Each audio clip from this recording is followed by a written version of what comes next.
When the whole world is in the midst of a major pandemic, an Indian company called Patanjali, run by Baba Ramdev, claims to have a cure for the COVID virus. It claims that it can cure a patient within 7 days. But the fastest any company can come out in the market with a vaccine would be 18 months. So claims by a company like Patanjali, where it says that it can cure people within 7 days, comes under a major question. Where did these trials take place? Which government approval have they got to claim that they have a cure? So how far away are we from a cure really? The first priority is to find a vaccine. From research to when it comes to the market. It takes close to 10 years and there are 5 stages in this. Now once a vaccine has been developed, comes the second challenge. Production at a massive scale. For a vaccine to be effective, it has to be given to nearly 60% of the world population. Now today's world population, if we count it as 8 billion, we are talking of more than 4 billion vaccines to be produced world over. There are more than 120 companies world over which are working on a vaccine for COVID-19. Out of which 44 are in North America, 17 are in China, and out of this whole 120, there's just 6 companies in India which are working for a vaccine. Now please understand this, when they come out with the vaccine, their first priority will be their citizens, and citizens from their country would get the vaccine fastest.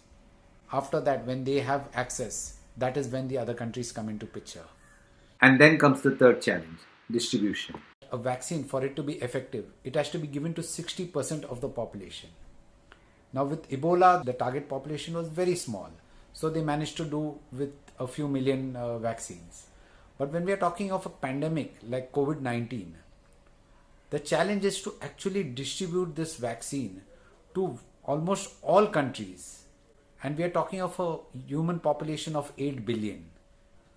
Let me give you an example of swine flu. In 2009, Australia was the first country to develop a vaccine. And what did they do? They first gave it to their citizens. The same thing happened with Canada and USA also. At the time of developing the vaccine, USA had said that they would distribute the vaccine to all countries. But once they had the vaccine, they went back on their word and they made sure that their people get it first.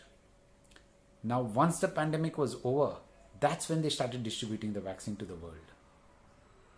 Among the 6 companies which are in the forefront of India's fight against the COVID virus is these 3 companies: Serum Institute, Bharat Biotech, and Zydus Cadila. Serum Institute of India is one of the largest manufacturers of vaccine in the world, and they produce 1.5 billion doses every year.